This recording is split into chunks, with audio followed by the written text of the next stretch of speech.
हमारे बड़े भैया चांद भाई और खूबसूरत सा ग्रुपिंग, खूबसूरत सा डुएट आप देखेंगे काजल और चांद के अंदाज में।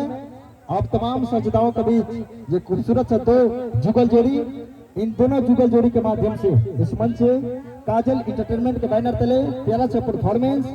और चलिए हमारे भोली साउंड सर्विस के संचालक महोदय से गुजारिश, आप प्यारा सा गाना को प्रमोट करेंगे। चलिए डैडी। बेस्ट गिफ्ट कारवा मिनी।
Listen up.